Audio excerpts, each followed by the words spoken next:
Selamat sore Bapak, perkenalkan nama saya Albert Yunus Topan, NIM 1903030093, mahasiswa Prodi Sosiologi semester 3 kelas C. Saya akan memberikan penjelasan mengenai review buku yang kedua yang berjudul Kejahatan, Sisi Luas dan Perubahan Sosial pada tahun 1800 sampai 1850. Kriminal pertama yang diakui secara kriminal tentang kejahatan awal abad ke-19 dan sisi luas eksekusi. Oleh karena itu, penjelasan tentang metode dan kerangka analisis sangat penting. Hal ini sebagian bisa disebabkan oleh minat interdisipliner dan genre ini, karena sebagian besar karya sebelumnya telah dilakukan oleh ahli sejarah dan sastra yang memiliki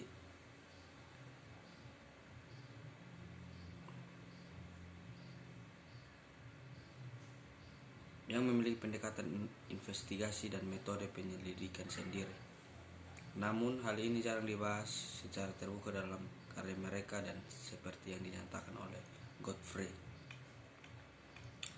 Misalnya, pilihan dalam pengambilan sampel arsip sisi lebar tampaknya sangat dipertanyakan karena beberapa penelitian mendasarkan temuan mereka hanya pada pilihan yang relatif kecil. Demikian pula, sarjana selebaran telah sangat selektif berkenan dengan aspek konten sisi lebar apa yang akan dianalisis, misalnya pemilihan ayat secara rutin sebagai lawan akun prosa telah diadopsi secara tidak bertanggung jawab oleh sejumlah penelitian.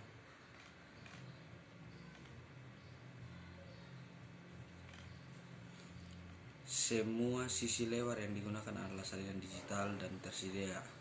Namun perlu dicatat bahwa tidak ada analisis citra visual yang terkandung dalam sisi lebar, lebih khusus ilustrasi potongan kayu mereka, yang disertakan dalam penelitian ini.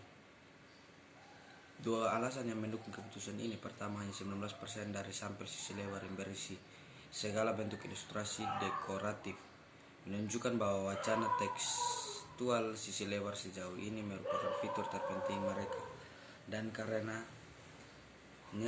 analisis yang tepat. Dan kedua, studi lain tentang sisi lebar telah mengambil citra potongan kayu dalam lambang tiang gantungan sebagai fokus tunggal atau utama mereka, dengan konsekuensi bahwa ilustrasi ini jauh dari terlewatkan.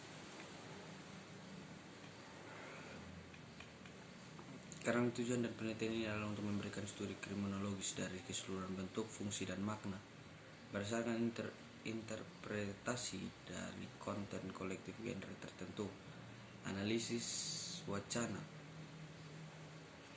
dianggap sebagai kerangka analitis yang paling tepat karena berfokus pada teks sebagai sumber data primer dan tindakan komunikasi dalam konteks budaya.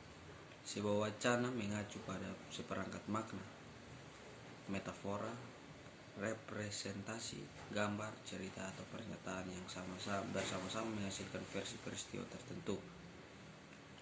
Dan dengan demikian, analisis yang terkandung dalam sisi lebar tidak hanya menawarkan metode praktis untuk menginterogasi dokumen-dokumen sejarah ini, tetapi juga menyediakan tautan dengan kerangka teoretis yang dipilih dari buku ini.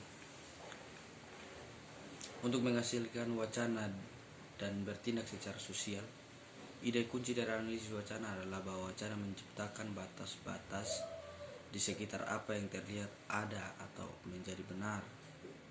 Jadi tujuan utama dari penelitian ini tidak hanya untuk menemukan apa yang dianggap oleh prosedur dan pembaca selebaran abad ke-19 kontemporer, layak untuk dikatakan atau diketahui tentang kejahatan dan hukuman, tetapi juga untuk mencoba memahami bagaimana teks-teks sosial ini dapat diartikan sebagai tindak tutur dan dianalisis sesuai dengan fungsi praktisnya.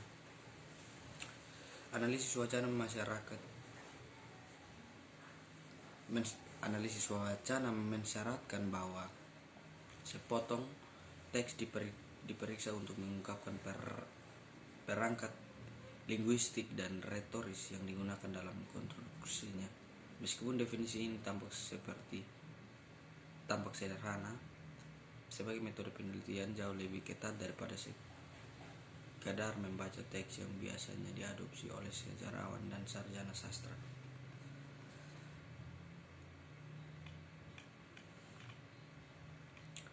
Metode analisis sistematis ini telah menghasilkan banyak informasi dari konten yang luas, dan hasilnya jelas akan menjadi dasar dari buku ini secara keseluruhan, terutama yang berkaitan dengan wacana kontemporer tentang kejahatan, hukum, moralitas, dan hukuman. Namun selain temuan utama ini, yang akan dibahas selengkapnya di bab 4 analisis sampel konten, sisi lebar juga mengungkapkan detail yang lebih faktual terkait dengan sisi lebar itu sendiri dan kejahatan penjahat dan korban yang mereka gambarkan. Ini akan dibahas sekarang di sisi bab ini, namun peringatan harus diberikan terkait data yang disajikan. Harus diingat bahwa sisi lebar ini dan informasi yang dikandungnya bukanlah catatan pengadilan atau kriminal formal, dan oleh karena itu tidak dapat serta-merta diandalkan sebagai fakta. Dalam upaya untuk menempatkan keaslian, banyak sisi lebar dalam sampel yang benar-benar mengutip sumber informasi mereka, dan ini terbagi dalam 3 kategori utama: informal, resmi, dan koran.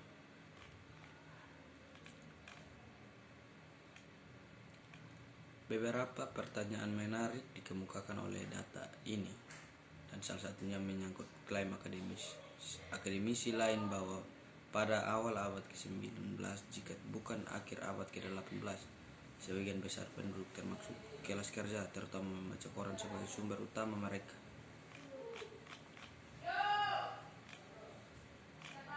Mereka juga tampak peka terhadap kurangnya pengetahuan pembacanya tentang masalah hukum, dan bahkan memberikan definisi dan penjelasan tentang istilah hukum seperti pembunuhan massal, pembunuhan yang dapat disalahkan, dan usaha bersama.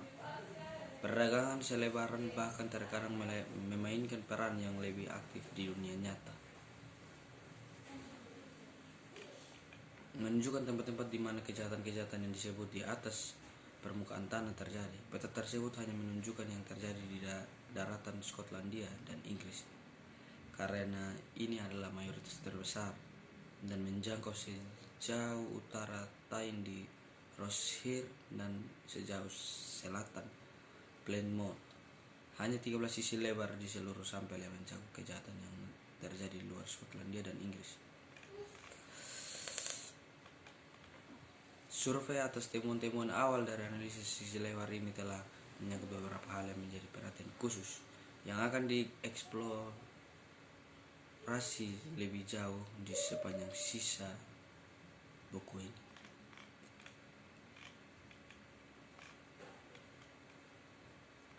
Seperti yang diperlihatkan di bab 2, 74% dari keseluruhan sampel terkait dengan pembunuhan.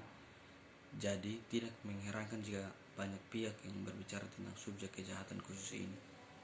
Sisi lain yang mencerminkan fakta bahwa pembunuhan itu menjijikan bagi perasaan umat manusia, dan bahwa sifat manusia mundur dengan ngeri dan marah ketika dihadapkan pada hal itu.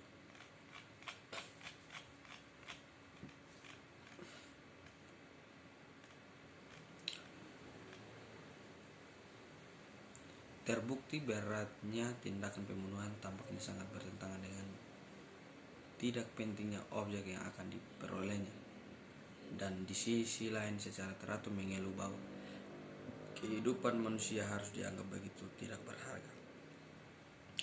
Sekian video dari saya. Terima kasih. Selamat sore Bapak.